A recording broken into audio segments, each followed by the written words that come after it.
Round one, fight!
No sparrow, does this word not sound like the death bird culling the living dead at dawn? It is the name both ghouls and demons dare not say, for they know it means death for the undead.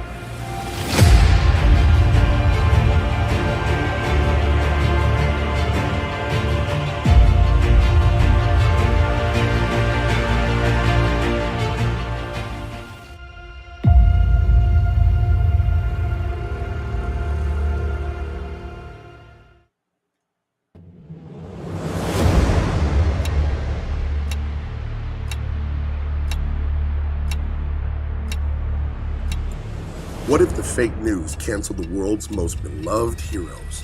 When a tragic attack ends the lives of precious innocents, our most celebrated heroes find themselves blamed and canceled by the media that once glorified them. Now in hiding, will they be able to trust each other long enough to prove their innocence?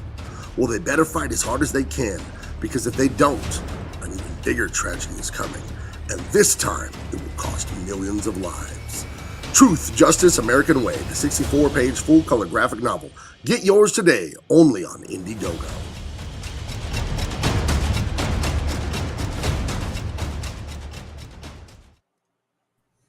Wednesday, August 3rd, coming to you from the best coast, the West Coast. It is me, your friend Gabe out there. Guys, I'm a little tired. My daughter told me at midnight last night that the shower wouldn't stop dripping. So I got to wake up at 6 a.m., go over to the Home Depot, get a new valve for my shower, call my brother-in-law, the plumber, make sure I was doing everything right. I'm going to make it, though, because I got the best in the business with me. My double impact brother, the one and only, Sean Thonjetti. How you doing today, friend? I am doing great, man. I love this movie. If you can't have a smile ear to ear when you're watching this film, check your pulse. Right. That's all there is to it, man. Right. Love this flick. Love it. Right. Oh, some joke came to me. I can't remember. It was something about you'll pay full price for the seat, but you're only going to need the front. Yeah, that's right. Or whatever. We'll sell you the whole seat, but you'll only need the edge. That's right. There it is. There it is. See, you're already carrying things. Before the show, guys, I talked to Sean and said, baby, you got to carry me tonight because I'm freaking tired. I was on the couch enjoying myself watching this movie. I haven't seen it in 2 years, so I was refreshing. This is another one. And when I see early Seagal He's a star. Yeah. He is a Hollywood action star at the beginning of his career. Oh my gosh. So I love these movies. Above the Law was fantastic. Hard to Kill. It's hard to beat. This is another good one. We're going to jump into it in a minute here. But first, how you doing? How your week's been? How's everything going? It's been great, man. It's been great. I'm working on a cover I was commissioned for a little while back for a book called Beckoned. So I'm getting that done. I'm going to be doing a piece. John Malin just reached out to me for the Visions book for him, which is really cool. And I just finished the thumbnails for the last sequence in Nosfero. So those pages are known. So the book page count right now is known. It's going to be longer than it originally was going to be because that's how those moments have to happen in the story. Right. And I've never been prouder of anything. Like, it is unbelievably, I love it. I love this book, man. Okay.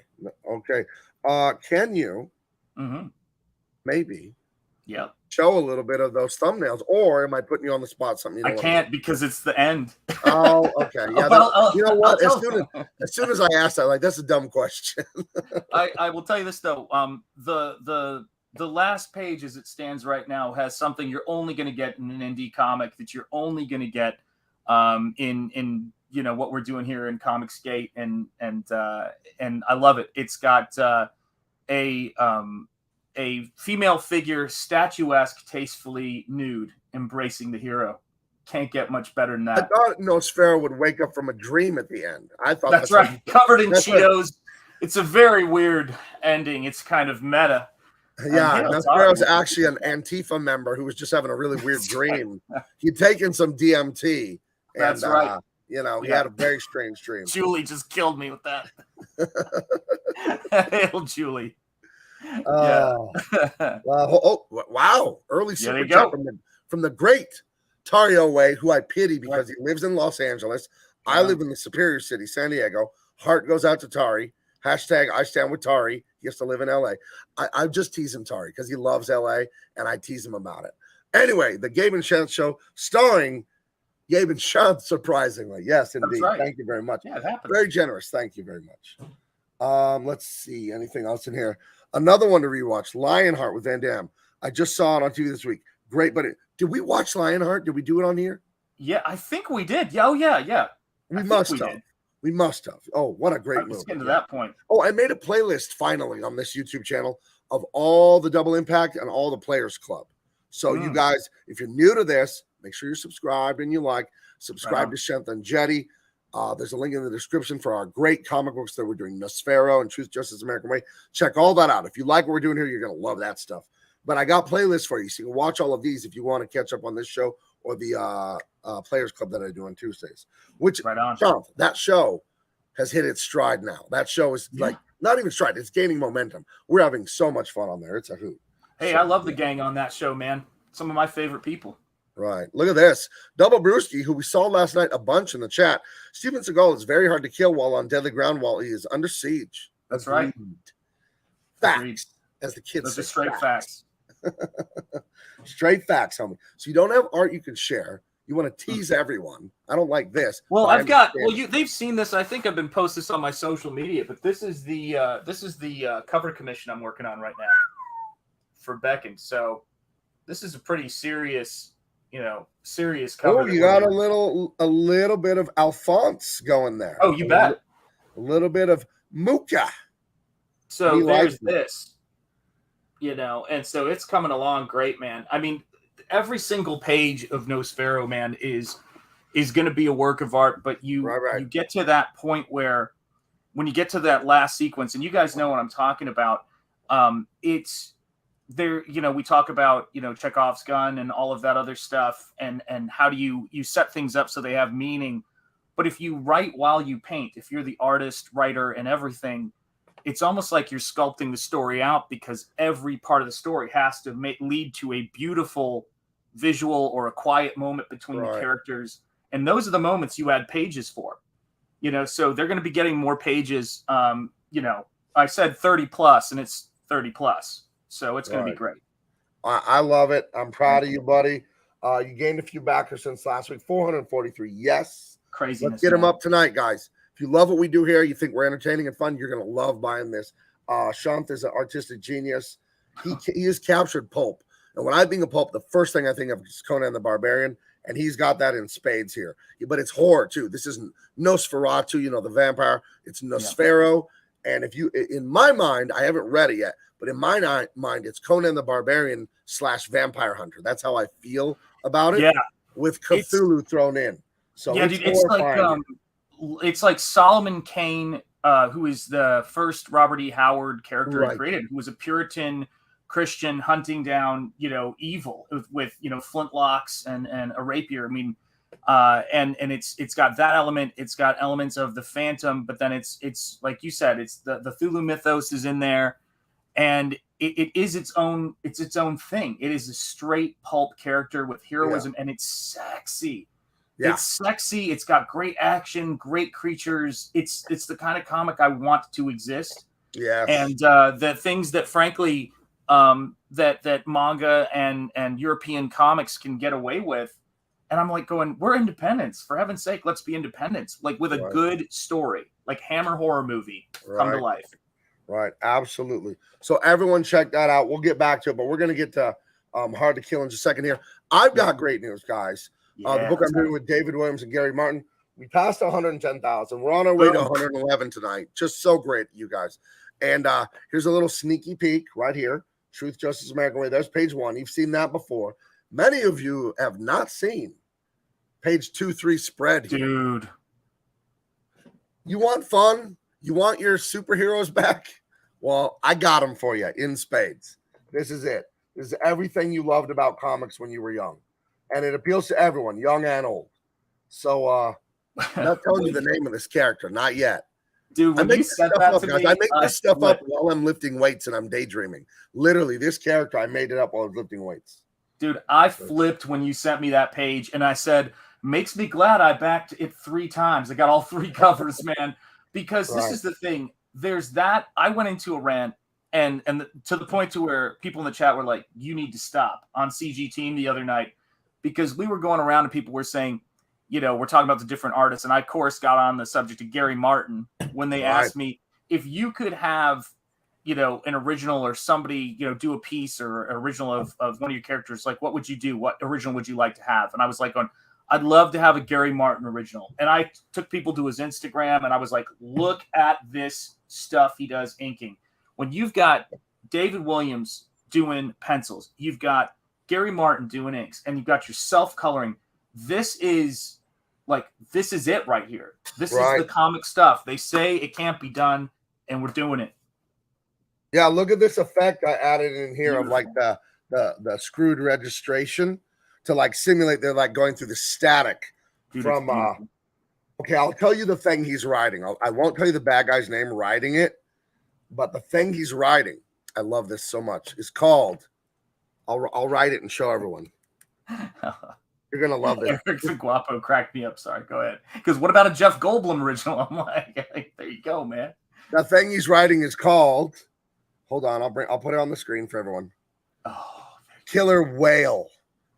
Right. What does that stand for? You're going to love that. Mm-hmm. You know what I mean? So, these are the kind of thoughts I have while I'm lifting weights. And, the sequence is amazing. It just opens up, and you are back in Bronze Age, Silver Age, 1980s, 90s, 70s, all that, Marvel, DC, all of it. This is superhero action, but, it takes place in modern times, so it's got a sophisticated bent to it. So, I'm having a lot of fun here, So, yeah, man.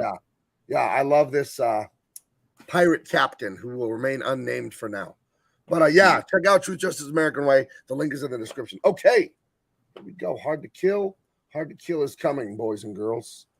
Hold on. Sorry, I was just on the air for 2 hours with Jericho Green. Guys, I've been up since 6, fixing the shower and all. I'm tired. Sorry. But I'll get it right. No excuses. Sean told me before the show, you got to play hurt sometimes. That's right, man. Jericho Green, too, is I love how much your brother loves Jericho Green's sense of humor, because I was watching him and I always love his, good morning, Americans. I freaking love it, man. Right. He's my brother told me about him a few years back. I hadn't heard of him, and I think he's great. He's terrific. Oh, Here we go. my goodness. So Hard to Kill, Steven Seagal's second movie. He stars in it with his, at the time, wife, Kelly LeBrock, who... That's right. Wow, Kelly LeBrock. Let's get into that for just a minute. Hold on, Kelly LeBrock. Let's go find her in her heyday. So all the youngins can know just what the hell it is that we're talking about here. Yeah, hold on. I'm going to look up Kelly LeBrock Weird Science.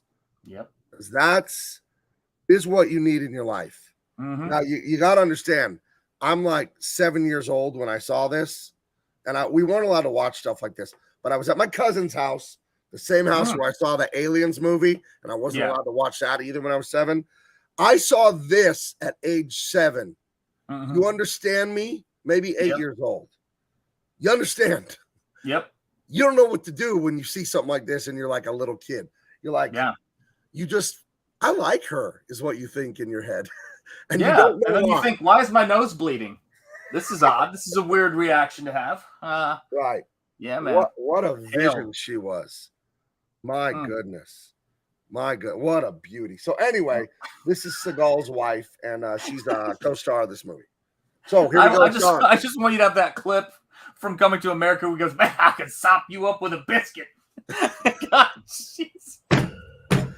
Oh, my goodness. Right.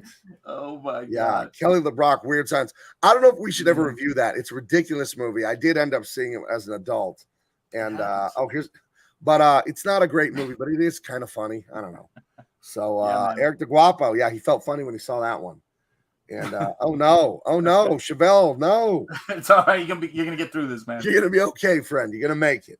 Yeah. And Rock Crin was 12. Okay. Lead the way, Sean. Lead the way. Yeah, absolutely. Hard to Kill. I love his name in this movie.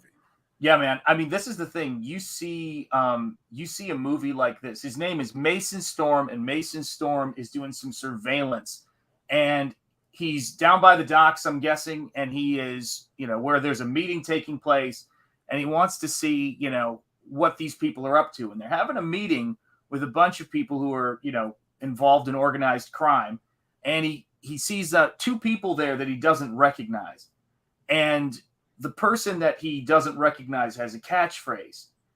You can take that to the bank, right. Which is going to come into play with Gabe's favorite line. We'll hold on that. Whoa. And so what ends up happening is, of course, he knocks into something. It falls over. They send a guy out for him, and he takes that dude out. And here you go. This is the senator later. I think he was just a representative. I forget exactly what he was at the start. But Vernon Trent, played by William Sadler. And if you know Die Hard 2, you know that William Sadler plays the head of the terrorist group that takes over that airport in that movie. And William Sadler has had him. Oh, he plays Death in Bill and Ted Go to Bogus Journey. I see it. Yeah. So that's the man. Big career and a great actor. And so he realizes that they've caught him. And potentially caught him on film, or someone may have seen him as Steven Seagal tears on out of there. And so what ends up happening is that Steven Seagal, on his way home to see his wife and his son, he reaches out, gets in contact with somebody at the station, says, "Don't let this go outside of you, but I've got these tapes and of this recording of this guy at this meeting down by the dock. I've got, evidence. We're going to, if I've got the tape, we'll deal with it." On his way home, he stops by a convenience store. The amount of sympathetic characters, I have to say, side characters who get killed in this movie is tough. Like there's like the nice guy at the liquor store who gets robbed and taken down. And it's got this great scene where Steven Seagal, of course, is just kicking everybody's ass on his way home with a bottle of champagne and I think like a teddy bear or something for his wife.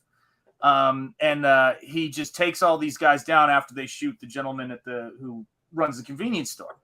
And he's got these great Hold on, lines. I didn't get those from my daughters, but I got a few of them here. They're kind of small. Sweet. But you can see here, I'm going to click. I hope no shit comes up when I click this. But this guy is the convenience store. Yep. This guy's the gunman here. If you look to the right side, and Seagal's in there picking up stuff for his wife, right? Yes. Yeah. Bottle of champagne. If I can interrupt, the Aikido he does here is so flashy. and so entertaining. And the hallmark of early Steven Seagal, he doesn't get hit in his fights. He thrashes people. It looks like an adult fighting toddlers. He just throat chops people and twisting arms, breaking wrists, and they don't get a punch in. Their guns don't work on him.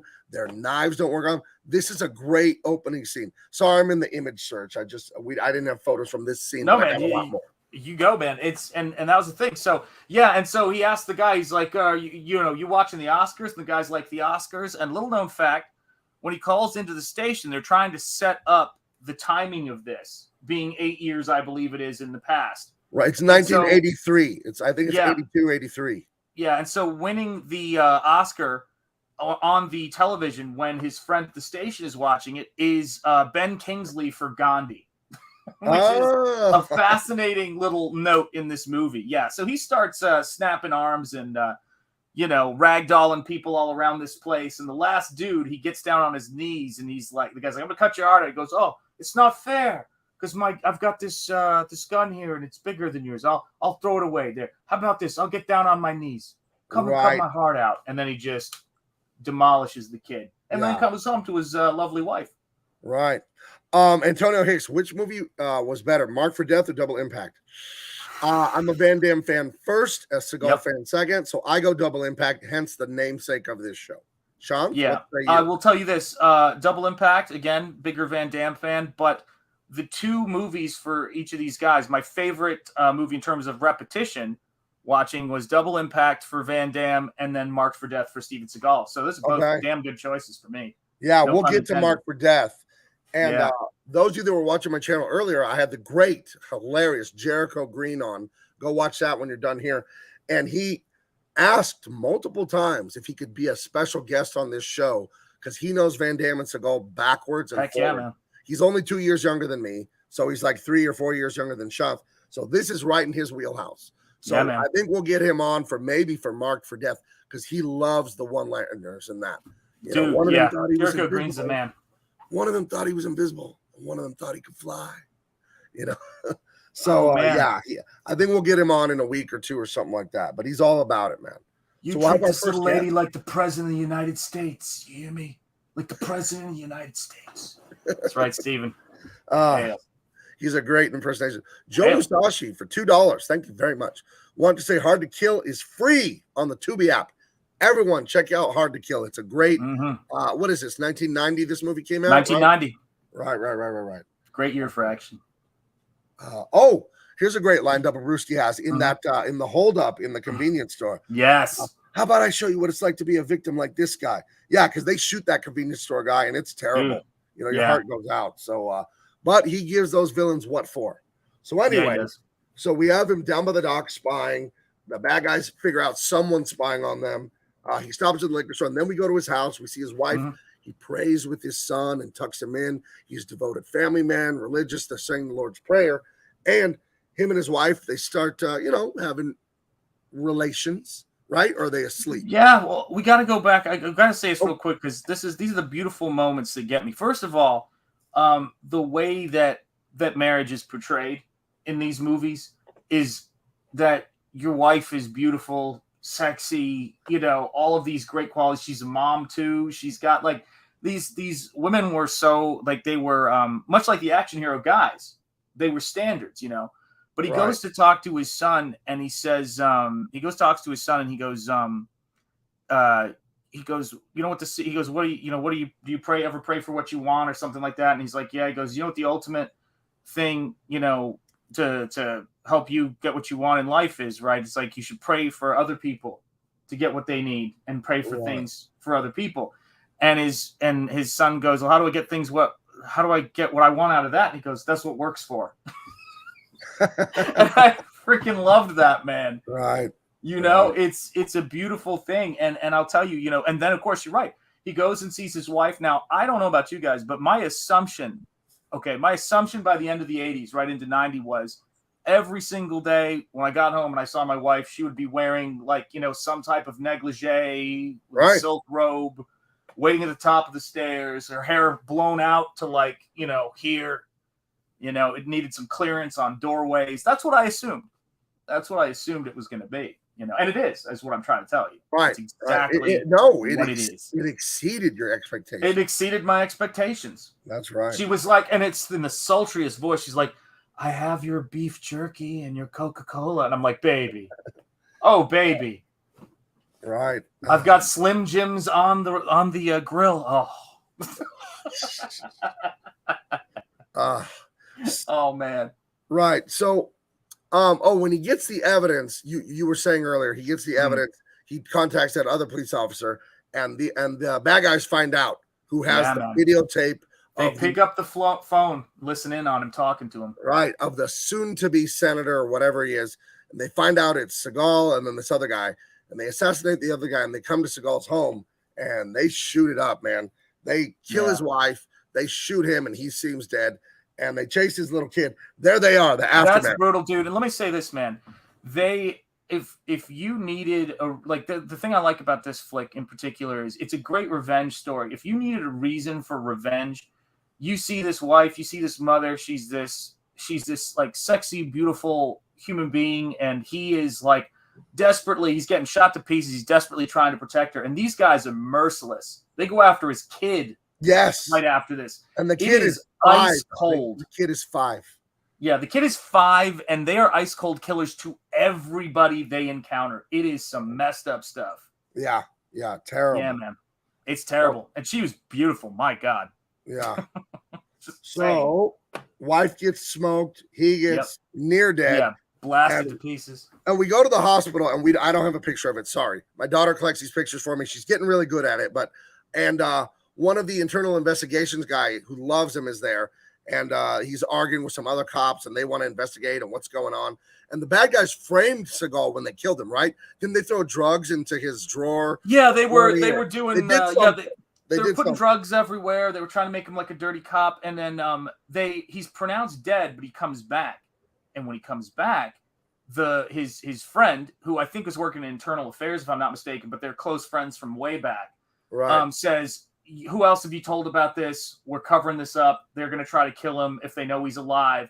And this guy who was like one of those true blue friends says, don't call anybody but me if he wakes up.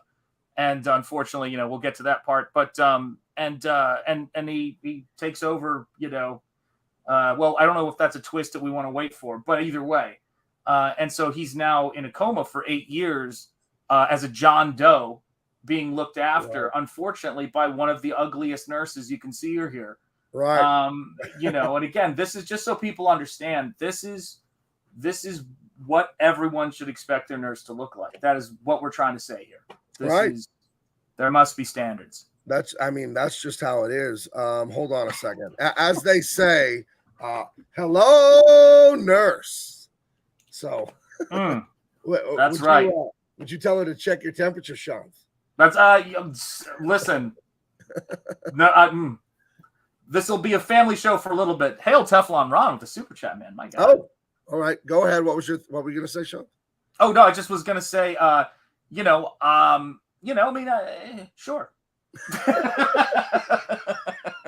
Teflon Ron, very generous with $5. Hail you guys Teflon did Ron. not review Lionheart yet, but you guys can redeem yourselves or watch Escape from LA or New York. Maybe even a Norse fight. Oh my gosh.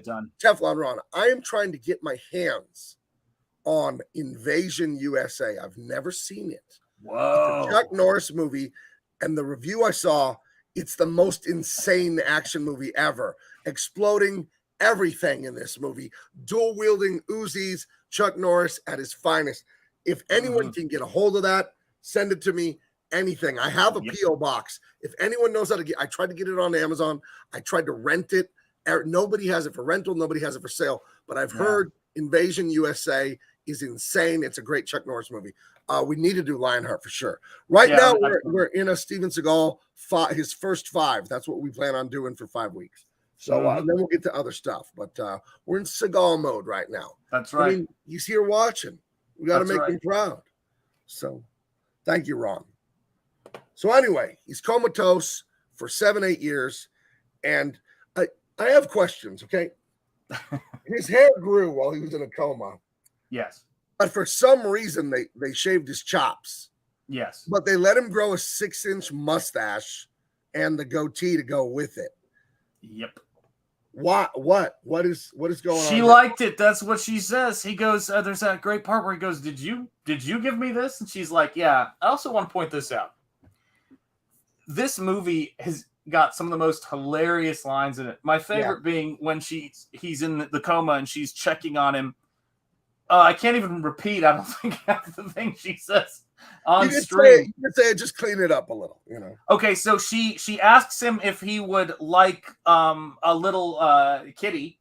And so then she brings in from outside of the frame a little kitty cat. But she says another word other than kitty. And then she lifts up the gown at one point. And she goes, "You have so much to live for." And then she looks back up at me and she goes, "Please wake up." And I was dying, man. Oh. Yeah, Uzi. That's right, Citric 19. It was an Uzi. He said this, which I won't read, but it is funny. With the double Uzi. Got it. Got it. Gotcha. Yeah, okay. Oh, Admiral Wackass. Saw Invasion USA on some old movie channel once. Remember, enjoy it, but it was mad cheese. I'm trying to do it in Dangerfield since you have him on your thing. So that's right. I know it wasn't a great Dangerfield. I know. So let's see. It was. Hey, I tried. Okay. Yeah. Hey man, they're getting us. Yeah. It's a free show. It's a free show, folks. Tip your waiters on the way out. Right. So he comes out of the coma with the jankiest Party City beard of all time. Yes, he does. And she's got questions. He kind of remembers who he is and what the hell's going on. But and then on the TV, I think George Bush Sr. is being sworn in as president. Yes. So they show you the Lawrence of Arabia Oscar win from 82, 83. And then they show you Bush being inaugurated in 89 or 90 or whatever it was. And she tells him it's 1990. So in 7 years, if you guys wait 7 years, you too can grow that goatee. Just so absolutely right, man. Yes. Oh, wait a minute. Double Brewski, Invasion USA is on DVD, is only $10 on eBay. Hail. Thank you. Let me screenshot that and I'll look into that after the show. Thank you.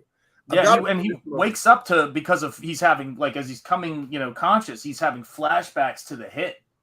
You know, and he's having dreaming of this. He's dreaming of that. And he comes through and he's like aware, when he wakes up and he talks to the nurse, he's like, people are going to kill me. And I have to say, this was the part that was the funniest for me because there's this a bit of comedy going around with the nurse and him.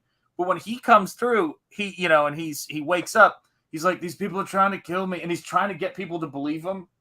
But it's like comedic, like no one believes him. He's like, thank you for the massage, but you got to get me out of here. These people, this really nice physical therapist guy comes by to try to help him. God bless those people. Right. Working with people who are coming out of things like this or injury or trying to recover. And he's like, all right, I'm going to take good care of you. You don't worry. And he's like, I appreciate it, but people can try to kill me. You got to get out of here. Right. Oh, it's tragic, man. It's tragic. Right. And then there's a hitman on the loose in the hospital who is trying to do just that. And I don't think I have a picture of it. Yeah. I don't have a picture. Yeah. There's a whole escape scene and Kelly LeBrock is wheeling him out in the gurney and they get away.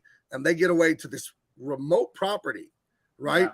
Who does it belong to? Is it his family or hers? I don't remember that. I think it was a friend of hers who's that she's house sitting for, who's I guess the owner is a doctor and he's flying to China, which explains why it's got that aesthetic there. Because he's Chinese. And so that's right. And yeah, so it just so happens the martial arts star ends up in a house owned by white people that is completely Asian themed. That's right. Yeah, man, it's crazy, man. And it's actually, I think, it was alluded to. I could be wrong, but it was a Chinese doctor. So that was the thing that was sort of crazy about it too, right? Which is, we've got so many things that kind of put us in the context of the time. Like all these different kinds of people are in this movie. Yeah. And we've mentioned Kelly LeBrock. And so basically she's got a crush on him and he's trying to recover. He shaves off his beard. And then you get that kind of like, it's the Rocky version of it. You know what I mean? Mm-hmm. And it's crazy, man. It's crazy to watch those sequences. I remember tying the rope around the board and then putting the board in the ground. and running, and then doing the what do you call it? The acupuncture, needles and everything. He sends her into town to get some of the stuff he needs. And he says when he was first learning martial arts that he had a teacher who he went to go train from, and he said, he goes, "You want to learn how to hurt people?" And he goes, "Yeah." He goes, "Well, first learn how to cure people. Hurting people is the easier part." And that's how apparently he learned this way to heal himself. And so that's what he's doing. Right. Sorry, I'm just reorganizing some of the photos here. I'm not sure why this is out of order, but I didn't want to, I'm moving it to the end of this. Somehow the computer threw it out of order when I opened them all up together in this one. Yeah, but it's a great sequence, And while you're organizing that, I'll respond because to this question. Okay. Dragon Pisces says, "Sean, I'm about to start college next Friday. As an ex-college professor, let me see here. Do you have any advice?" Yeah, I've got tons of advice for that. But the biggest thing is about any of that stuff is that they always say this: it's not about where you go to college, it's about how you go to college if you decide to go. And so just remember that you're there, whatever is on the curriculum, whatever it says you have to do is fine. But everyone, you'll have to, try to find the people who are interested in learning, who are interested in getting things done while they're there, and not people who see it as a lifestyle choice. And then also figure out what you're going to be studying and what you came there to learn and work on. And then the other thing I would say too is useful, and I'm not saying this because I saw a lot of people struggle with this, is if you find yourself at a college and it's just not for you, do not be afraid to transfer or take some time off to find the right fit if it doesn't turn out to be there for you. And I would also say, if there's something you want to get into or class you want to get into, raise hell and fight to get into that class, period. Right. Don't let them give you leftovers, because that's another thing that happens. That's all I've got for right now. Yeah, real Sean Crummell. Don't go to college. Double Brewski, Off Soldier. Yeah. Anyone ever watch They Live? No. Yeah. Hold on a minute. Yes. Boom. I know the green screen's eating it. This is a birthday present I got on my 44th birthday like a week and a half ago from my family. Shump and I reviewed that, Double Brewski. And if you look on the playlist here, it's there. We did a great review of it.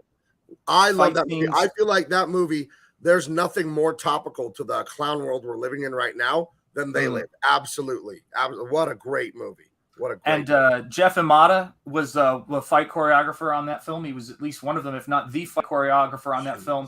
He was also a choreographer on this film and has a cameo in this film in the pool room sequence. So, yeah, the great Jeff Imada. Wow. And just so everyone knows, I dragged this image search over. Roddy Piper and Keith David have one of the greatest fights in movie history. It is 8 minutes long. It's exciting and violent, but it's also silly and ridiculous. There's a moment where Roddy Piper breaks character, and he actually like laughs at the ridiculousness of the fight when I think Keith David swings a 2x4 and it hits a car and breaks a window. If you look closely, you'll see Roddy Piper actually laugh and then get back into character. It's so entertaining, and it's literally like 8.5 minute long fight scene. It's so awesome. It's so awesome. I'll tell you this too. You gotta watch. Mello, for people who say that, I wish I could have been here for the live review of They Live.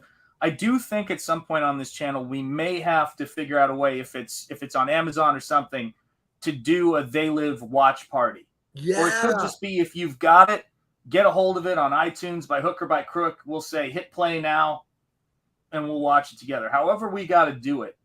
Yeah, we'll figure something out. Party would be amazing. Yeah, it would. Okay, yeah, that's a great idea. I knew I kept you around for some reason. God knows why, man. But listen, they're at the Chinese doctor's estate. He's trying to rehab. He starts. And he sees the senator on TV. What is the senator's slogan when he's giving his pitch, Sean?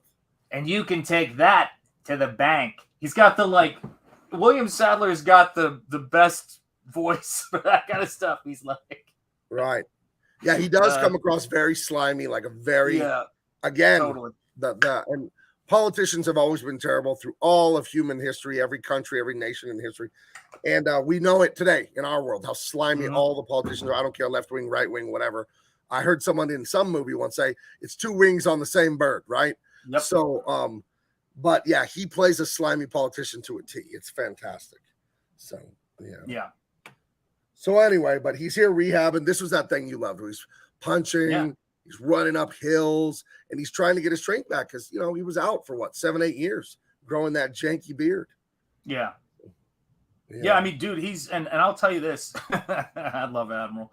I will say this too is that this is the kind of stuff that you watch that was inspired. At least for me, it was inspiring when I was a kid, because these movies, what they tell you is that not only can you build yourself up to the best version of yourself you can be, but you can recover from things and work your way back to what you need to be. And if that isn't a message that inspires you, I don't know what is. I mean, that's what you got to go for, man. Right. You know? I mean, I'm a big sportsman. I played football forever, coached it forever. I lift weights 4 times a week. Yeah. And strength only comes through resistance, right? Mm-hmm. If I lift weights in 0 gravity, I'm wasting my time. Nothing's going to happen. You know what I mean? Like, you're only going to get strength in life through going through resistance. And that's sometimes terrifying, sometimes very hard. Shanth and I, famously, we've talked about on this channel, 18 years or so, Shanth had a very, very respectable job at the best art school. And when they wanted you to be woke and teach critical race theory to people learning painting, what'd you tell them at the school? Oh, my God. Well, it was a long conversation, but it was not, words were not minced. You know, I told them that to teach people that they are guilty based on their race is evil. And I use the word evil. Right. And I have to say this too. You know, we talk about this, and maybe I'm a little different in this particular regard. I was not afraid to make the decision, I talked to my wife about it, prayed about it, all of those kinds of things. But when I came into CG, my heart was on the ground. And today is a special day. And I have to say this. Today, I finished out the thumbnails. Like, the story just visualized, came together on Nosfero.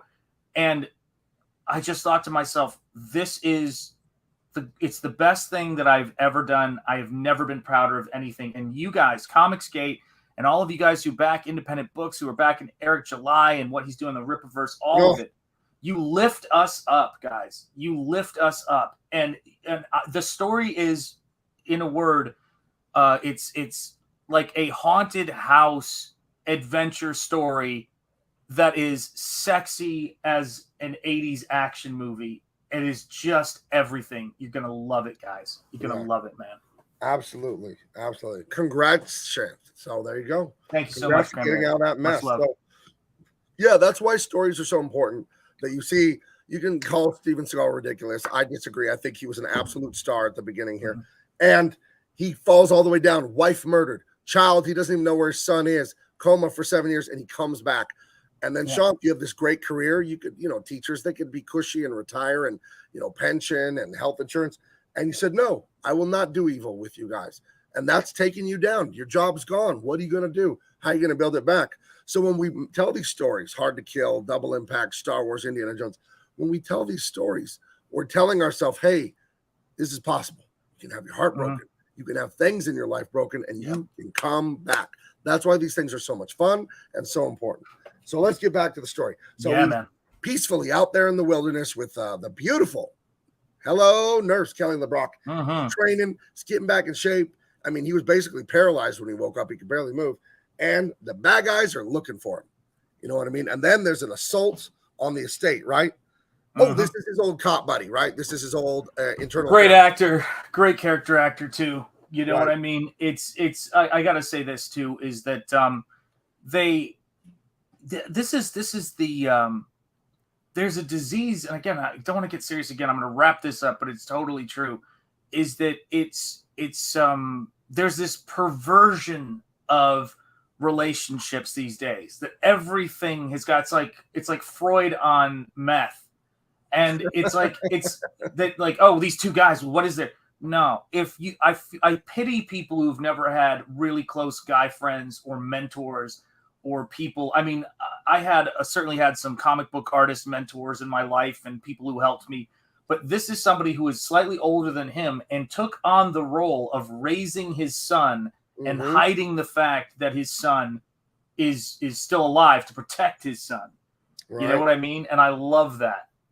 I love that about it, man. Absolutely. It's some great stuff. And what a great character. Heartbreak. Again, man, they killed that guy who was helping him, man. The physical therapist, the orderly. And like, you're just like, damn it, man. The nice police officer who tries to catch the guy. It's like, come on, man. Yeah, they really make the bad guys into this heartless monsters. You know, it's one thing for gangster drug dealers to shoot other drug dealers down by the docks, the old 80s trope. They're shooting innocent people, wives, the grocery store clerk. When they shoot the black cop in the very beginning, that guy's just like watching TV in his underwear. You know what I mean? He's like, like they ambush him. It's cowardly and evil. So the bad guys in this, they're as bad as it gets. They're as bad as it gets. They're legit. Like this group is. Yeah. I even saw.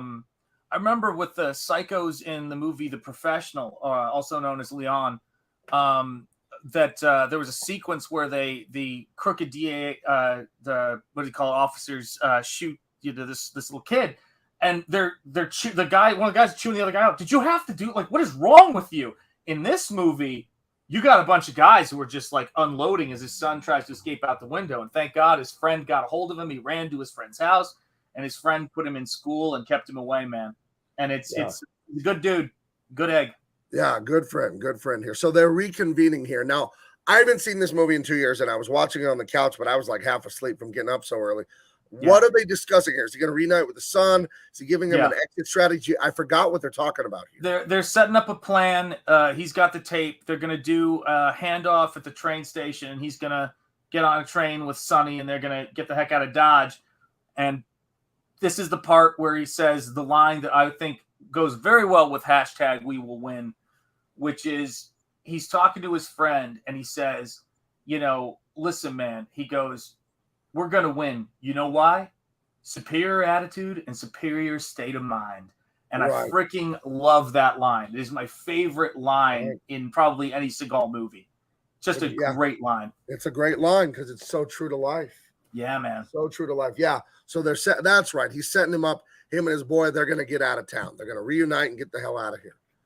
But bad guys are onto them, and the bad guys storm this big country estate that they're at. Yeah. There's a really fun shootout and stuff like that. And they get away. I think they get away in a Jeep or a truck or something like that. Yeah, they do. Yep. These guys are serious. Yeah. And a lot, man, it's so 80s, 90s with the bad guys unloading with like fully automatic rifles as usual. You know what I mean? Seriously. Like, it's like a war zone. It's really fun. So they get away and oops, I went backwards. Oh, so then they get away and then they do end up meeting with the son, right? With the rendezvous. Yes. Okay. Yeah, they go to, well, he's going off with the son to, try to catch a train. They try to catch, basically they find out, they go to the hotel where the message was going to be there from his friend to let him know what was up. They intercept the message as police officers. They say, hey, we can see the message. And so now he knows they're coming for his son. He narrowly escapes the hotel. And then he tries to race to the train station to meet up with his son to try to save his friend and his son. Unfortunately, the bad guys are there before him. Right. So, and we got it right here from Great screen name, by the way. Mason, we're outgunned and undermanned. But you know something? We're going to win. You know why? Superior attitude, superior state of mind. It's a great one. Dragon Pisces, I'm going to do you a little favor here. When I first heard of Get Out of Dodge, I thought there was a real city called Dodge City. Presented without comment, my friend. It's in Kansas. It is real. Yep. It's real and it's spectacular. That's right. Exactly. Hail, Terry Hatcher. Sorry, go ahead. Not trying to embarrass you, Dragon. Not trying to embarrass you, just trying to let you know that there is actually a place. No, that's right. Gabe, you're wearing your headband how Christopher Walken wore it in, is it the Deer Hunter? Yeah. I guess it looks a little bit that way. Was it Deer Stalker or was it Deer Hunter or Deer Stalker? I forget what it was. I think it was Hunter. It was 8 movies. Yeah, it was. I think it was Deer Hunter. Let me see. Yeah. A little thinner. Now, see, I jacked it up. See, what am I doing? I don't know. Deer Hunter, 1978. You got it. There you go. Little thinner. More Street Fighter, less Christopher Walken. I wish I could do a Christopher Walken impersonation. Yeah, he's the best. My friend Joel Gomez, he worked at Top Cow. Then he worked at Wildstorm when I worked there, and he could do it great. Yeah. And the way he explained it to me is you make one syllable words 2 syllables. So, but that's all he pointed out to me. I can't do it though, but he did a great one. Jay Moore does the best, the comedian. Yeah. And then Kevin Pollak, the comedian, does it really good too. Yeah. Pollak has got the perfect voice for it, but Jay Moore has the best breakdown of how to do it. Right. Like he's an artist with it. I remember they asked him, someone asked him on a radio show, who does it better walking, you or Kevin Pollak? He goes, me. And he goes, Kevin will tell you I do. Oh, and wow. I was like, there you go. Yeah. I've seen Jay Moore do stand-up twice, and he's a hoot. And he used to, back in the 2010, 11, 12 or something, do a live 3-hour sports radio show on LA radio 690 or something, or 790. I don't know what it was. It was the local sports radio in LA, but we could hear it here in San Diego. And I was always start my day off at 9 a.m. listening to Jay Moore, coloring DC Comics. And then by noon he'd quit, and then I'd go for a walk and have lunch. And it was just a great way to start my day. He was doing stand-up down here in San Diego, and it just got mentioned somehow. If you want to come in and say hello at the radio station, contact the producer. So I emailed the show producer, and my daughter, who some of you know is now a paid professional stand-up comedian. We went and sat in on the radio show for 3 hours, 2 feet away from Jay Moore, while he improv sports radio comedy for 3 hours. It was so cool to hang out with him during the breaks and all that. And he gave my daughter a bunch of info and lessons about doing stand-up. So it was really fun. I'm going to find a picture of that. Sean, if you want to keep going, I'm going to dig for a picture of Jay Moore. Yeah, absolutely. So Sonny is all grown up. This is the one part where I'm going to say they could have worked maybe a little harder on that name. So his son, his name What's is his Sonny. son's name? Yeah, Sonny, but it could have also been, a little bit of a, Godfather thing, one of those things.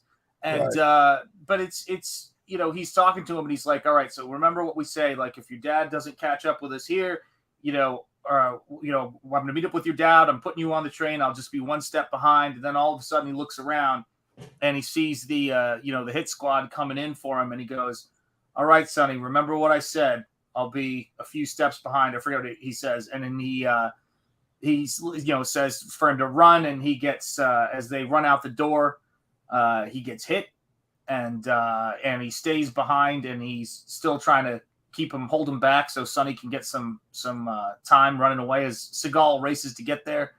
And then the thing about it is that this is the rough part is Sonny's running away. He's like, I love you, Sonny.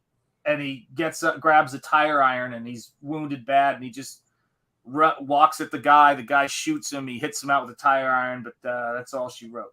And he gives his life to protect his friend's son. Can't say it any fairer than that. Absolute legend.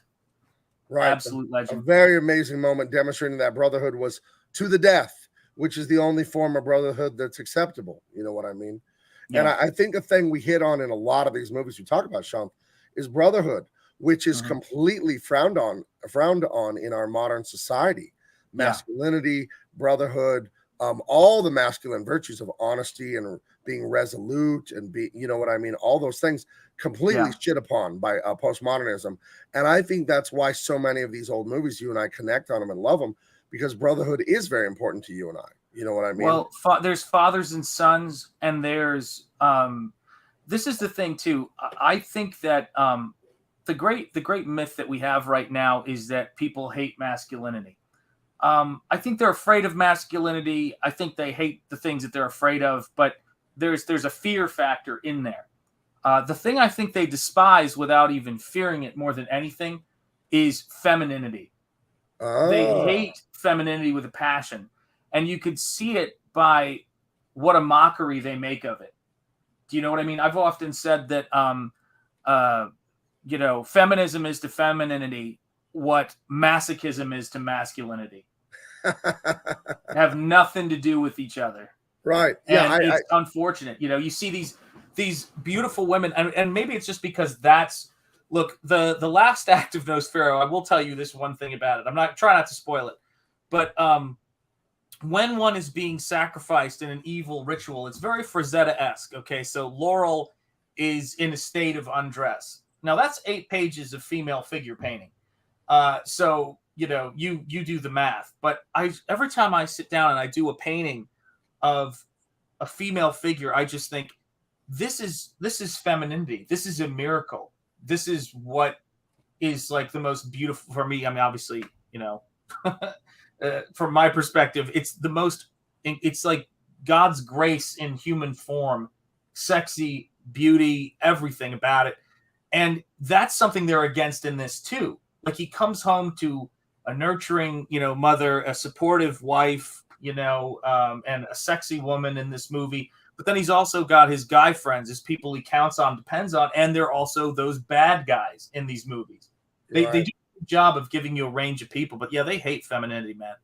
Yeah, I do think about that, how feminism in this modern clown world stuff, it basically says the traditional female roles and the things a woman would do are stupid and pathetic and not worthy pursuits. Telling you being a wife, being a mother is stupid. If you stay home and clean and cook, you're a slave to your husband. Meanwhile, go out to the office and work 60 hours a week and be a slave and make a different man than your husband rich. And that's somehow glory. That's somehow better. I mean, think how stupid and upside down that is. It's incomprehensibly stupid.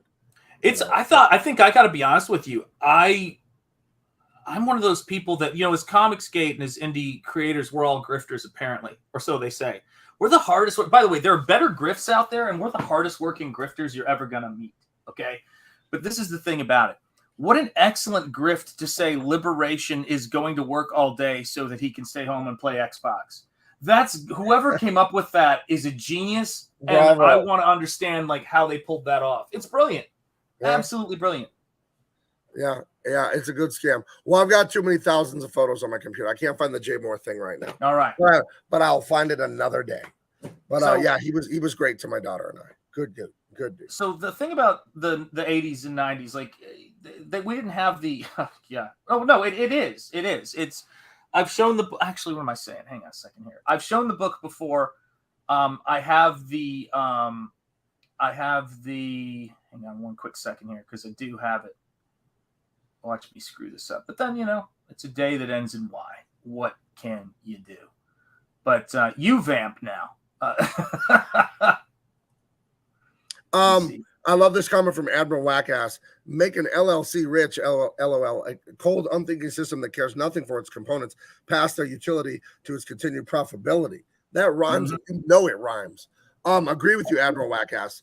And I would say that I always told my kids this when they were young because I don't believe in this. Like people say, oh, you quit a job, you need to give 2 weeks notice.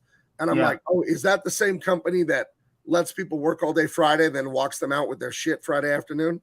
Yeah, it can't be one way. That's dehumanizing. So in business, I'm a mercenary. When I work for myself now, so I don't have to worry about this crap. But when I'm working for companies, no, if I got a better offer, I'm out. Whatever. Yeah, you know what I mean? Because they have no qualms. They have no shame. I bet a bunch of you. Sorry, there's a bug in here. I bet a bunch of you on the COVID lockdowns in 2020 that spring when people got laid off everywhere. I bet a bunch of you got just laid off. They didn't give you 2 weeks or anything like that. There you go. They said deuces, and you were out of there. So no, I don't believe in being a soulless slave to these corporations. No way. Yeah, share that window I just called up here, guys. This is the art history book from grad school, and these are the chapters. And I even put a little annotation for how many pages they are. What is art? 15 pages. 20 pages. Formalism and style. Iconography. 22. Contextual approaches. 1. Marxism, 21 pages.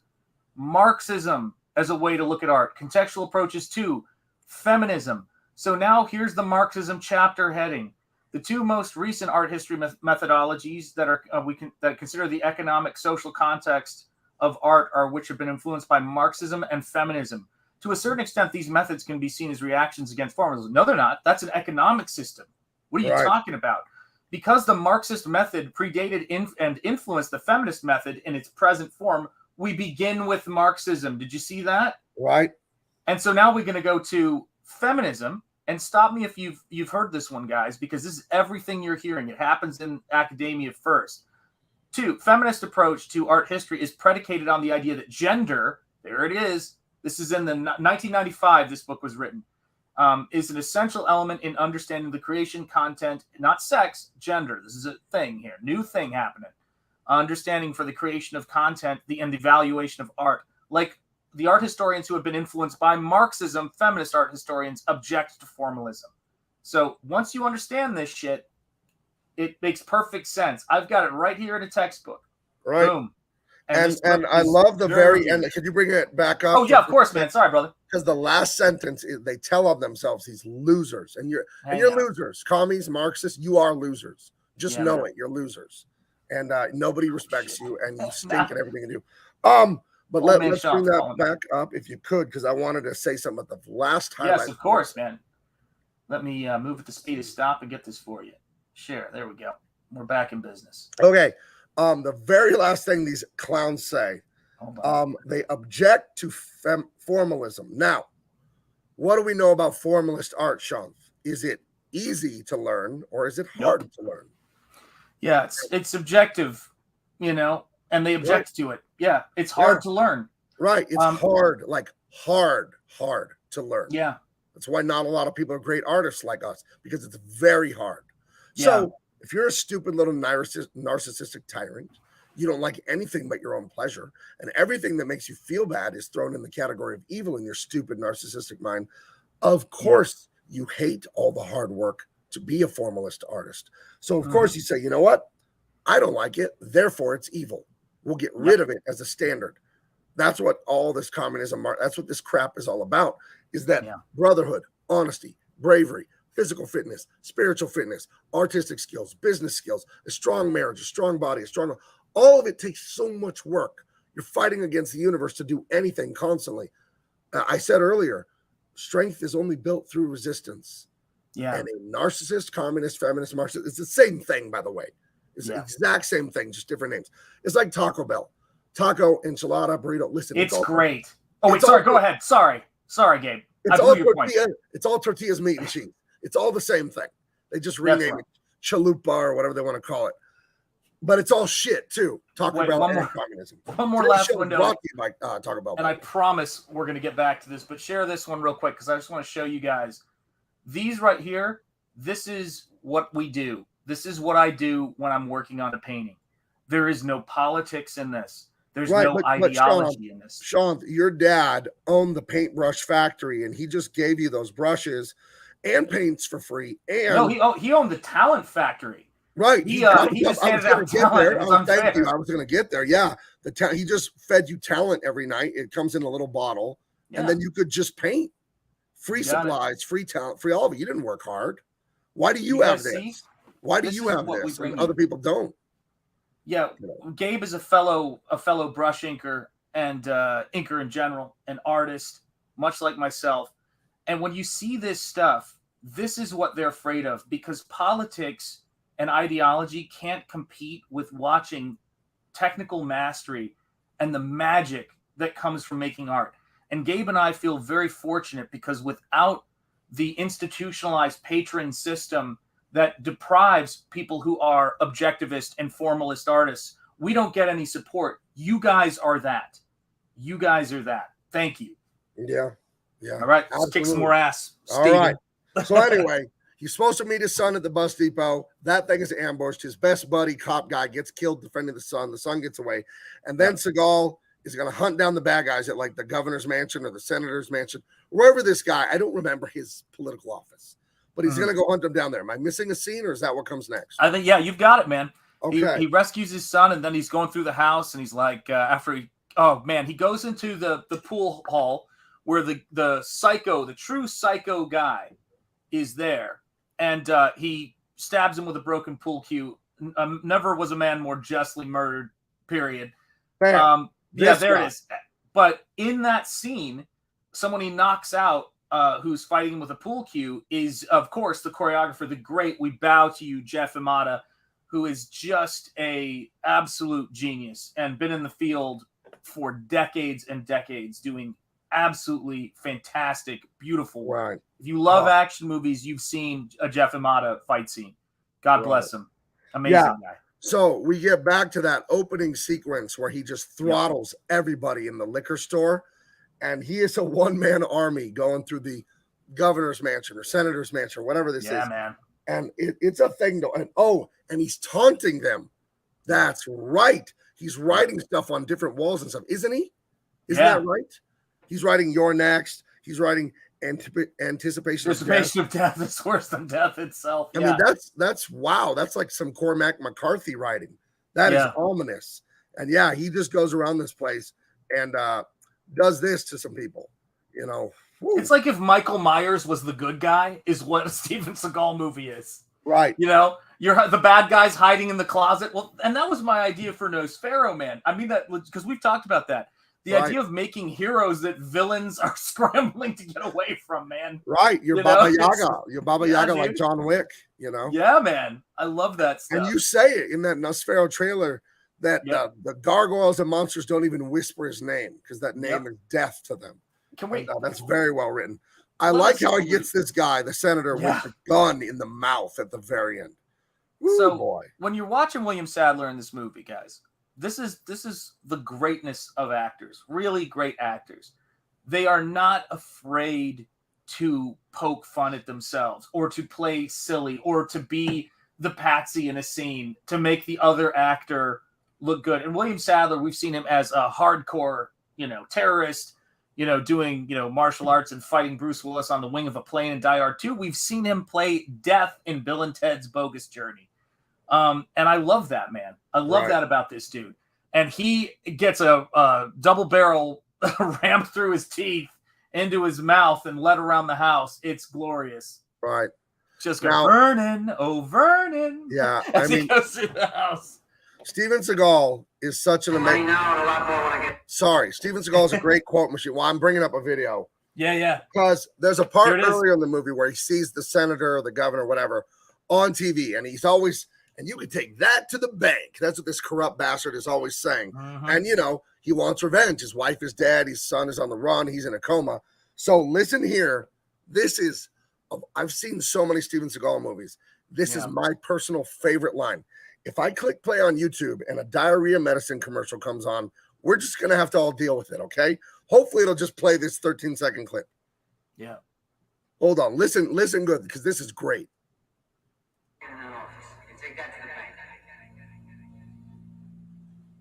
I'm going to take you to the bank, Senator Trent.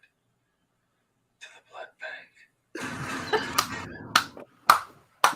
Oh, my gosh. Greatest line ever.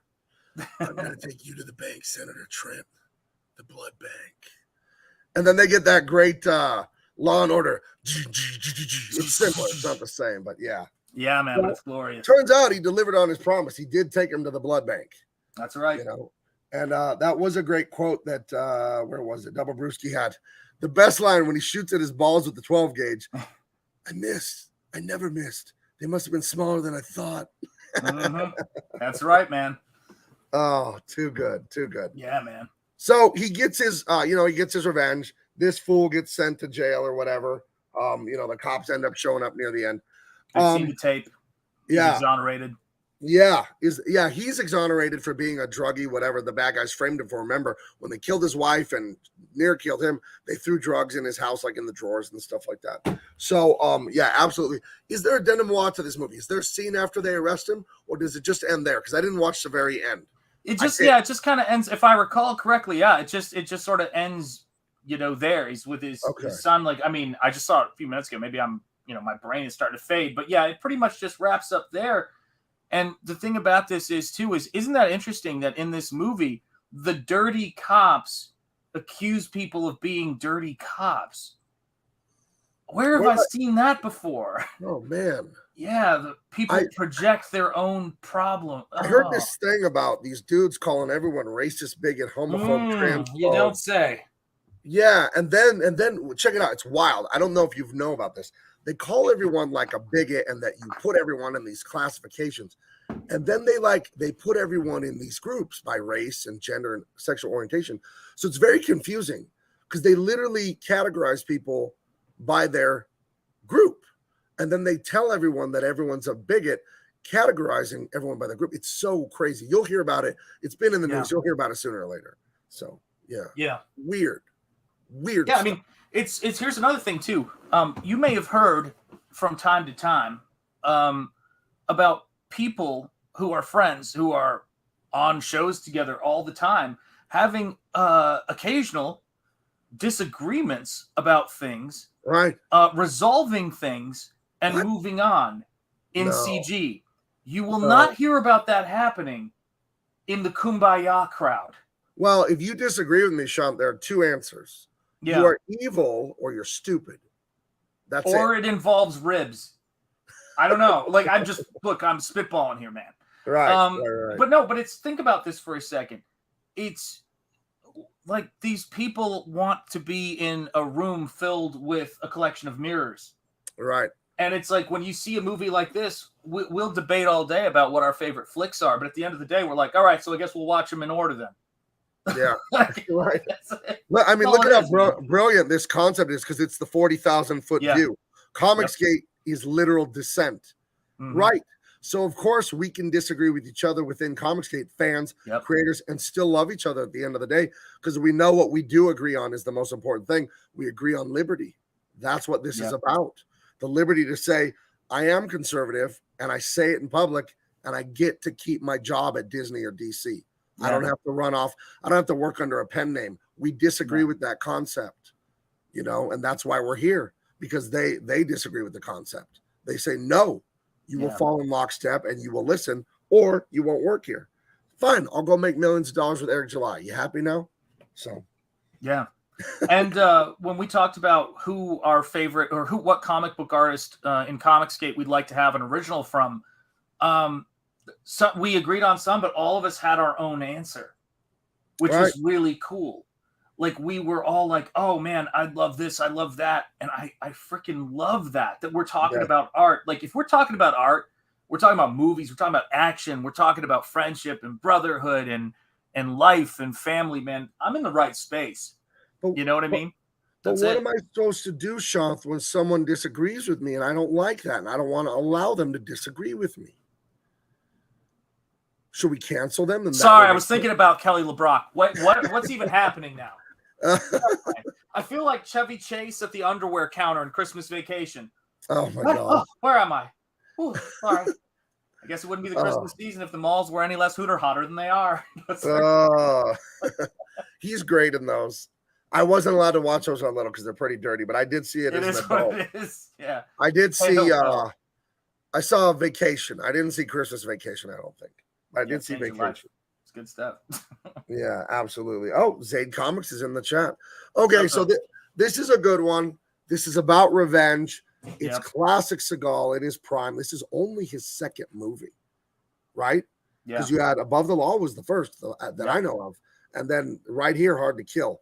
Totally fantastic. Love this movie. Total recommend. It's on Amazon for $4 to rent or whatever.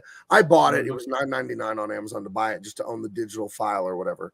But yeah, it's fantastic. I don't know what else to say about this one though, because I don't think this one. I mean, I know they had to do it for the story to make it revenge, but I hate the wife getting killed. That bugs me. I didn't care for it. It's good writing. It is good writing, but man, that's tough. Oof. Yeah. Because he gets the bad guy. Wife's still dead, man. And that's just... This is the thing too, right? Like, it's the thing about that is, like, these guys, man. I mean, that's why I was glad that it was a pool cue that did it. Never was it like. Unfortunately, there weren't enough pool cues in the world to make me satisfied with that. You know what I mean? Right. It would. I mean, seriously. Right. I just want to put him feet first in a wood chipper and then just stop it a third of the way down. A third of the way through, and then do the pool cue. Then do the pool cue. Oh my gosh. I will not name rock names. Salt. Sorry. It is getting dark, Sean. Sorry, yeah, I know. We're a little dark for Comicsgate, apparently. Right. Yeah, right. Double Brewski, I will not name or hint at anything to protect the innocent. But Sean, you're a married man. All women are a touch kooky, but it's actually charming. And I sometimes tease and provoke my wife just to see a little bit of the crazy. It's a joke. I pull it back. And this is one of the nuttiest things I've ever heard. And I love the woman that said this to her spouse. She's a wonderful woman, a great person. Yeah. But my maybe friend, maybe coworker, maybe relative, I won't say who, no hints, told her husband, this woman told her husband, a list of women he could not marry if she dies before him. Wow. I like that. That's some serious stuff. That's the kind of crazy that I like. Yeah, man. That's very So Double Brewski, when you say that he gets a hotter woman at the end, it reminded me of that. Do you have, Sean, do you have any kooky lady stuff like that you'd like to share that's funny? Protect the innocent. Do not, don't name No, I mean, like, yeah, I mean, there's tons of stuff. I mean, I will tell you this. There's a handful of people who can absolutely crack me up. And I laugh a lot because I'm a happy guy, but people who really get my sense of humor, which is pretty dark, and it's you've got to just hit me. It's all about the timing. And that woman absolutely cracks me up. She knows how to do what I wouldn't expect from her. Do you know what I mean? Like she gets it. And I think that's the best it can be. Do you know what I mean? Like that's everything, man. Right. So yeah, I mean, I'll try to think of one at some point, but it's like, yeah, I mean, they're so funny. I can't even, she gets me. She has her crazy stuff. That's great. Oh, I can't even stand this comment, dude. Yeah. Ugh. What could have been, right? Mm-hmm. I mean, you loved Contra on the NES. Yeah. Who didn't? I mean, Contra sons, Bill and Lance, and those two images on the Contra box art. I'm going to bring that up. It was swiped. Yeah. Did you guys know that? I hope I can Google something that shows it. It was it's Stallone and Schwarzenegger. I'm going to find it. Oh, here it is. Here it is. So make sure there's nothing nasty on here. So you got Contra. Oh, this is perfect. This one. Look at this one, and it's a GIF, so it's animated. Oh, make it happen. Right? Hold on a sec. Let me drag this over here. Sorry, I'm doing this on the fly. No, dude, take your time, man. That's what we're here for. You guys see that up there, the box on the right? Yeah. So the artwork for the Contra game, which everyone our age loved, that was swiped. Yep. Oh. Were you any good at this? Yeah, man. Did you use the 30-man code? Up, up, down, down, left, right, BA, start? Dude, what are you talking about, man? I just went through, like, I was barely hooked on phonics, man. That's what it was. I was just like, I remember when I found out about all that codes, and I was like, wait, what? Right. By the way, doesn't it involve left, right? It was over for me, dude. It was done. Dude, you youngins that don't know what video games were like back in the 80s on the old Nintendo, you could get Nintendo Power magazine, and there were codes. You'd be on the school bus and the playground. People would be telling you how to beat this level and Zelda and that level. And I think I've shared this on stream before, but there were, code to fight Mike Tyson in the Mike Tyson game and skip the rest of the fighters. But I was riding the bus home in 5th grade. Not proud of this. A kid told me there was a code on the NES, the old 8-bit Nintendo, the gray box. If you punch this code in, you could get the Playboy channel. Dang. It didn't work. Yeah. Those are the disappointments in life. Right. It didn't work. But, a 10-year-old me was fleet-footed running off that school bus. Yeah. So, those were the days. Lord Pepsi. Thank goodness it's not Crystal Pepsi. For $2, Contra 3 Super NES is best and hardest. I wouldn't know. Never played it. Yeah. Oh, goodness. Wait, how old were you when someone told you that? I was a 5th grader. I was 10. Oh, you were a 5th grader. See, when I was in the 5th grade, they were kind of like going, do you know that there's a code on this video game and you could get the Playboy channel? And I reached in my bag. I was like, I already got Playboys, man. What are you talking about? It was Chattanooga. It was a different time. It was a different time. Yes, indeed. Oh my goodness. I remember like spring break and should I tell this story? I shouldn't tell this story. I'm not telling it. Sorry. So I'm not telling that story. I got to protect the innocent. Never mind. Forget it. I'm not telling that story. Ooh, almost calling that off. Yeah. Were action video games, was that a big part of your life when you were young? Were you into all that stuff? Absolutely. Mainly at the arcade though, right? Oh. I mean, I think about obviously everybody knows the Ninja Turtles video game. Mortal Kombat, though, there was a line at the mall to get to Right. play Mortal Kombat. I mean, Right. that game, when that game dropped, Street Fighter, are you kidding me? Street Fighter 2, you know, which was the shit, man. I mean, like, we love that stuff. But I was playing computer games in elementary school, like back in the olden days. Like, what do you like? I've got one for you. How many people in the chat know the game Karateka? Wow. You can get that for your phone. Karateka is ancient.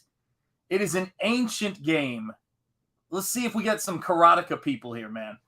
That is a game I bet nobody can remember, man. Doom on PC, that's a good one too. Yeah, man. Is Karateka, is that one of, it was like on the C64 and all those? There it is, the top frame. That's it, man. Oh my gosh, yeah, completely. Click on that and you can see the graphics. Yes, there you go. Lord Pepsi knows what I'm talking about. Hold on, before I expand it, I got to click over here just in case something else pops out. Yeah. Well, you just never know when you image search. You know? No, you don't, man. But yeah, Karateka. I believe the graphics in this were rotoscoped. I watched a video about it once. I was watching a YouTube channel and it was 5 like 40-minute long videos, and it was the history of beat 'em ups.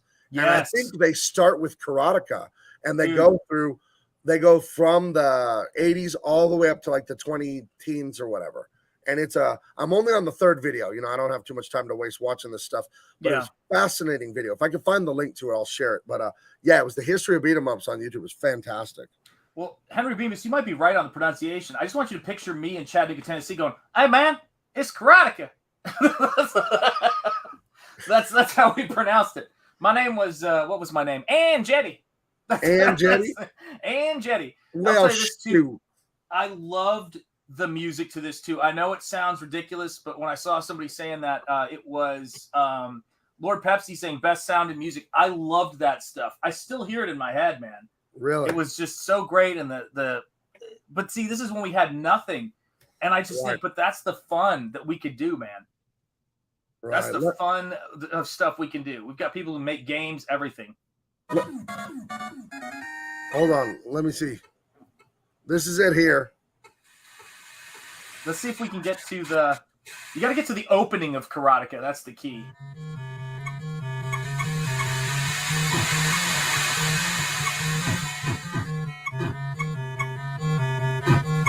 So you would be sitting at home on your C64 playing this thing? No, yeah, we were playing. Oh wait, let me see if I can find it here. Is this it? You found it? Yeah, no, I was just looking to see if I had. No, I don't know if it is. There was this thing. I'll track it down for you guys. I'll have music for us for Double Impact. We'll get down. But it's the best, dude. I love that stuff. But it's like, it's awesome. What do you think culturally is the through line from Karateka and then, you know, Kung Fu and Street Fighter, Bloodsport, Hard to Kill, all these movies? What do you think it is that we're trying to say to ourselves with this art, the art, martial arts in general, and then the hero, the martial artist hero? What do you think in general we're trying to say? I know this is a very broad question, so there's no wrong answer, but that's what we focus on this channel, is the martial artist as hero. What do you think that is? That why do we like telling ourselves this story? Life is a fight, so be a good human being and have honor in how you conduct yourself, but fight when you have to. Stand up when you have to and overcome. And if you get knocked down, get back up again and keep fighting, man. Right. That's what it is, man. It's like, and what are you fighting for? You're fighting to protect your son. You're fighting to protect the next generation. You're trying to fight a way of life. You're trying to keep the social order honorable when the dishonorable people take it over. You know what I mean? Whether it's restoring the republic or restoring honor to the police force, you know, in something like this, or if it's, you know, restoring the protecting your family, protecting your son. Right. Men have to understand how to fight. You can always tell when a guy grew up getting in fights. Right. Like, when people talk about it and they go, "Sean, did you get in fights with your kid?" I was like, "Yeah." And they were like going, "Really? I just can't imagine you just beating people up." I go, "Well, then you're imagining it right, man." The people I took on were like bigger than me, got my ass kicked plenty of times, but I didn't back down. You know what I'm saying? Like, you can tell the difference. Like, people are so afraid of conflict because they've never been in it. Right. Do you know what I mean? It's like, try being afraid. Like, I remember telling somebody, and I'm saying this, I'm not trying to take this somewhere dark, but this is the reality of it. It's like the toughest thing, you know, is when you lose a fight when you're 6, because, you know, the other person's 35. Do you get what I'm saying? Please, no. I'm just, dude, but listen, Ugh. when you have been through stuff and you see characters overcoming stuff, very Right. difficult things, man. Right. You walk differently. You mean what you say, and these things aren't abstract, you Right. know, and that's really what it's about. You got to Yeah. make it happen. You got to get in there. Yeah, I think one thing it's also related to, and I think you're absolutely right about what you just said, but I think another thing it's related to is something that is missing from our society in about the last 100 years, but more so in the last 50 with the stupid, revolution of the 50s, 60s cultural revolution into whatever this is all societies, the males in them, everywhere you look in the history of the world, have the rite of passage, the bar mitzvah, the lion hunt, the whatever, where you went from hiding behind mommy's skirts to become a man. And to become a man, brotherhood, what it's about, these two right here, where this buddy of his watched his kid for years, never knowing if he was going to wake up from the coma, dies to protect the son. End of his life. That's it. No more for him. No more sunny mornings. No more baseball on TV. Nothing. He knows he's dead to save his brother's son, and not little brother, but his brother. And the rite of passage, the reason it holds men together, the tightest bond possible, is because when I look at you, Sean, and I'm the older guy and I'm putting you through the crucible, you got to kill a lion or you got to do the thing.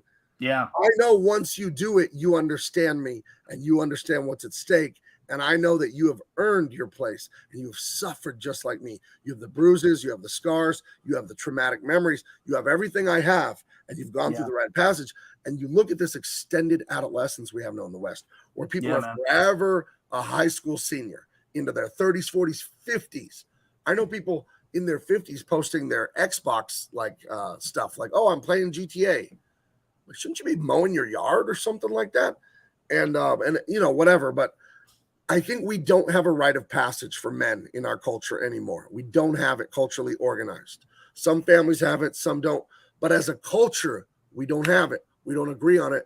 And now that we're anti-masculine, we're definitely against the rite of passage. Don't be hard on him. What do you think toxic masculinity and like that nonsense Gillette commercial, all that? That's what that's about, that the standards are hard to achieve. You're damn right they're hard to achieve because they're worth it. So I think a lot of what this martial arts stuff is about is going through the crucible and coming out the other side a man. What do you think?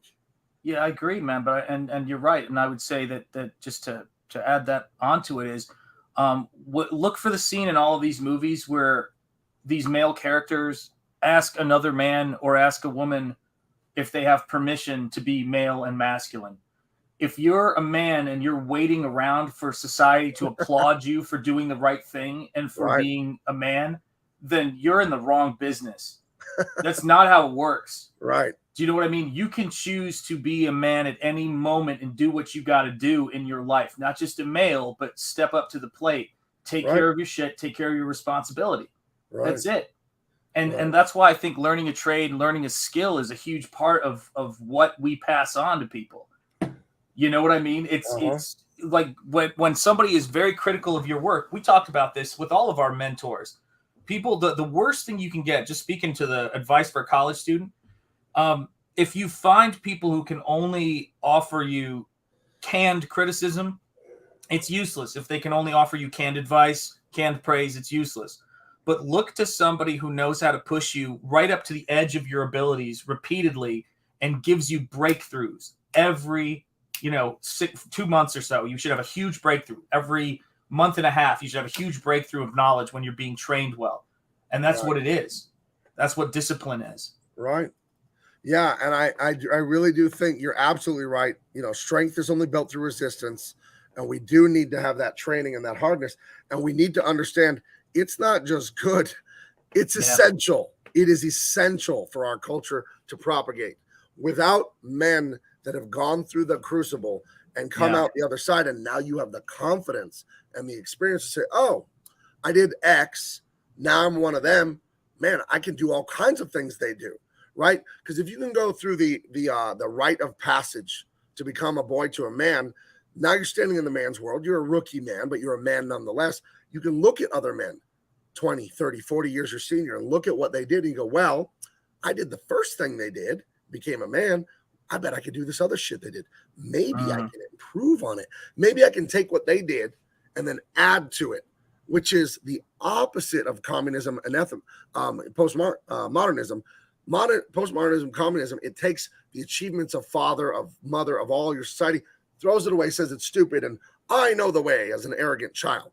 But what we're supposed to do is go through that crucible, that dark cave, and slay that dragon, come out the other side with new powers. The hero's journey, Joseph Campbell, the great author, broke it down. And it's basically you start in the normal world, you have the inciting incident, then you're called to be a hero, you go into the underworld, you get the sword, you slay the dragon, and when you come out of killing the dragon, you now have a boon, you have powers, you have something you bring back to society. It's just a metaphor for becoming a man through going through the rite of passage, and we've lost it completely, and we need to bring it back. And I think one of the most effective ways to bring it back is through culture. Write stories that make this look enticing and glamorous, and you will train people to want to do this. Yeah, and you can lead by example. Like we do, we try to lead by example as best as we can. And if you feel like, well, I don't see any examples out there, go be that example. And I would say this: one thing I would definitely say is that I would say that and I respect the opinion, but as far as it's too late when people are 30 or 40. I think that that's going to be true in a lot of cases. But I would argue that I think that if there is one or two cases out there, and I've seen people turn their lives around in their 30s and 40s. I've seen people turn their lives around in their 50s. Oh, yeah. Like out of nowhere. Like they just, not out of nowhere, actually, I should say, after a lot of deep soul searching. Right. Shoot, as far as the 30s and 40s things, one of the people I was watching today, who's a huge influential author, turned his entire life around in his 30s and 40s after a long period of despair. Because I think that one of the things that's interesting about men in particular is we get to a point where we're in despair. And if we can't let ourselves quit, we have to fight forward. And we will move towards that solution if it takes everything we've got. Like that's it. We just burn the boats. You got to burn the boats. Yep. I've said it's become an internet meme because I guess it was in a TV show or a movie and it was like a ridiculous girl screaming it. But I said years ago, over a decade or two ago, and just to no one in particular, to the universe, if you want to stop me, you're going to have to kill me because I'm not going to stop. And if you die, figuratively, literally fighting for your goal, you still win because losing is choosing to quit. That's losing. Yep. You know what I mean? So, wow, super chat. Blackguard for $10.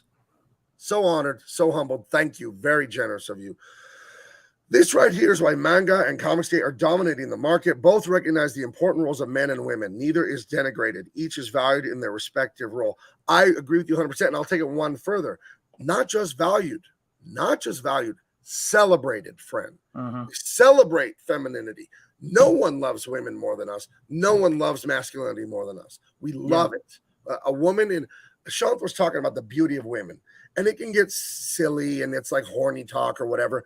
But if we could step away from the horniness of it, and just the female figure is a sight to behold in even in just a pure way of nature's beauty, of God's design. I mean, we know as men, I told you, I saw Kelly LeBrock in Weird Science when I was like 8, and I was mesmerized, and I was too young to understand why I was mesmerized. But nonetheless, I was mesmerized. How could something that beautiful exist? You know what I mean? And it's charming. You know what I mean? And I don't mean this in a dirty way. I just mean it in that way that it is. What word am I looking for? Because we can all joke, oh, horny, whatever. But there's just such beauty, such true beauty. You know? Yeah, man. What other word am I looking for? I don't know what word I'm trying to get it out. Oh my gosh. Yeah, I think it's just beauty. No, because it's funny enough. It's an ineffable thing. Like when you see true beauty, it is that James Joyce definition of aesthetics, where it is you're arrested by it. It's not a kinetic thing. It's not calling you to motion. It is freezing you. You're like frozen in beauty. Right. I remember the first time I saw my wife before we were dating, and there was something about this girl when I saw her. I was just like, wow. Right. Like there's something, and you couldn't describe it. You cannot describe what that is. My wife. Yeah. I'm sorry. Go ahead. You weren't. No, please go, dude. Go. I was just gonna say, my wife has a 1,000,000-watt smile. She's a beautiful Yeah. woman, an exceptional beauty. And I saw her when I was 14 years old in church, and I saw that smile from across the room in the youth group. And I didn't see anything else. The instant I saw her, I was like, "What?" Yeah. Like just gobsmacked, like it was like the Cheshire cat. I just saw this smile. One of the kindest, most beautiful, genuine smiles she still has to this day. Remarkable teeth, remarkable smile. So, and it's arresting. Beauty is such an important part of life. It inspires us so much. Yeah, this is the other thing about it too, I would say, which is the one thing I tell both of my kids is that people find attractive. It is the one thing men and women have in common, although its inflection of how it works is different. What people find attractive, what people find beautiful, what people find sexy is true strength in of themselves. Weak people and people who are, when I say weak, I don't mean that they're not physically strong or whatever, that kind of thing. I'm talking about strength of character and strength of knowing who you are and planting your feet in the ground.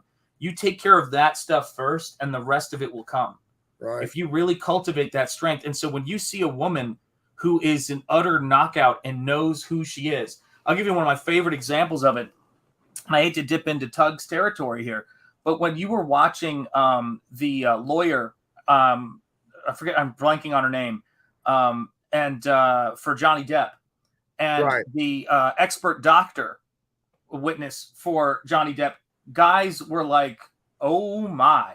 And I was like, what is it about them? What are they responding to? I mean, Amber Heard is the movie star out of all these people. They're responding to real, attractive, feminine, competent, strong women. That's what they're responding to.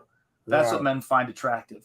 Right. And it's like women aren't going to be interested in a guy who is mentally weak. And that's the whole thing about it. You've got to strengthen yourself and you've got to discipline yourself in that way. Yeah. Dr. Muffins. Thank you. I also, Rakeda had Dr. Mommy on there too. When a expert witness puts her glasses on, and then you had Legal Bites, I believe it was, holding up a sign that said "Yes, please" whenever she put her glasses on. That's funny. I think you've officially won the internet that day. I didn't watch any of the trial, but is this there? It is, folks. Yes, right. If people want to know what the quality is that my wife has, that I'm in love with, that pretty much captures it. Because here's the thing about this. We talk about all this masculinity and brotherhood, and the cop, his best bro cop buddy, dies to protect his son from these assassins. And we want to bring masculinity back. We want to get rid of woke. We want to outpace it. But why? Why? I'll tell you why. Because it's our duty as men. And what is the end of that duty? The end of that is provision and protection for our women, our children, our fellow men, and this world that's a gift from God. This world that was built for us by other men and women that died and suffered. That's our point here, to keep this thing going, because this thing is beautiful, what we have. Internet, refrigeration, air travel, space exploration. Just you think of the miracle we live in. It's not free. People pay for this with blood, death, misery. And to me, the end of this, the what is your reason, the raison d'etre, as they say in French. The point of this to me is to keep this going, because these people are worth it. My wife and kids are worth it. I was laying in bed last night at midnight, and my daughter texted me because she didn't want to wake me up and said, "Dad, the shower's leaking." And I'm like, oh my gosh, it's midnight and I don't want water going all night. So I get up midnight, I'm in my underwear. I'm sitting in the bathtub, flashlight, screwdrivers, taking the handle off, doing all this shit. And I realized, okay, I just have to turn off the water to the house and go to Home Depot in the morning and get a valve, because I got a leaky valve there in the shower. And so that's what I did. So this morning I'm going to the hardware store, and it's very easy to fix for those of you out there. It's a very simple fix, but it's like, it was not miserable. Like, I'm not going to be a drama queen and act like I was being tortured. It's not fun to get out of bed when you're like 90% asleep and be told to check a leak. That's not fun. It's not fun to get up at 6 a.m. and go to Home Depot and outpace all the construction workers and get through the big line. None of that is fun. And it's barely an inconvenience. I get it. My life is amazing if that's my challenge of the day. But my point is, you're willing to be put out, be miserable, and to go all the way, to die, to fight for your people, because it's that important. It's the best way you can love them. I think Christ says in the Bible, there's no greater love than to lay down your life for another. And I think that can be literal, but I think it can also be metaphorical, that I can put myself out, that I can make myself miserable, tired, spend money, do whatever. I could do something for someone else that makes me feel not great because I love them and it's important. So to me, that's what this cultural movement is all about, that we can go through the pain and the criticism and the stress of being independent businessmen like this so we can improve this society because we love it. That's why I do this. Yeah, we're conjuring something out of thin air in the hopes that it brings a sense of purpose and joy and renews your spirit. And I think that's the thing that at the end of the day, when I'm putting the project together, and I'm sure it's the exact same thing for you, whether it's BFLAW or Truth, Justice, American Way, or the stuff that you're doing for the Rippaverse, man. Yeah. We look at it and there's a level of excellence that I have for myself that is what the fans deserve, what the backers deserve. And there's not even this part of my brain that goes, oh man, do I really want to add more pages to the story? I mean, it'll make the story better, but it's like I could get away without it. I'm like going, then what is the point of the whole story? If you leave that sequence out, that's the sequence that gives it its character. This is like, I like what Ethan says about this thing's got to stand on its own later when somebody reads it. You know what I mean? If somebody discovers it. And I tell you what, man, when I got to that point, there's a road ahead, but holy cow, man, it's so fulfilling. And these movies and our conversations, I'm grateful for them, Gabe, man. I love coming in here and talking with you about this stuff every week. Yeah. Seeing all you guys here, man. It's fantastic. Now, a little bit of news. I think we're going to have a special guest next week. Jericho Green, who you can check it out when we leave here. I did 2 hours with him and David Williams, and we are screaming, laughing. That was a madhouse. He said he'll come on anytime. But he asked a few times about this show, Jericho Green. He wants to come on this. So with Sean's permission, blessing, I'm gonna do a Daffy Duck now with your permission. That's right. I'm tired. I want to have him on maybe next week or the week after because he wants to do Marked for Death. And I'd love it. I think that's the next movie in the first 5, right? And I think so. Then it's Out for Justice, and then it's the one on the aircraft carrier. What the hell? Tommy Lee Jones. Under Siege. That's right. So yeah, maybe we can have Jericho on next Wednesday night. Yeah, man. Just as a special guest star, not something we'll do all the time. But another thing, if you were watching Fox and Friends, about 6-7 hours from now, I will be on the air. It's East Coast 5:30 a.m. Here in California, that's 2:30. So I need to get me some sleep. So I gotta call it a short show tonight, man. Because I woke up literally at 6 to fix that shower. I'm gonna try and get a few hours of sleep before I go back on Fox News. Yeah. So is there anything else you want to add, or is this a show?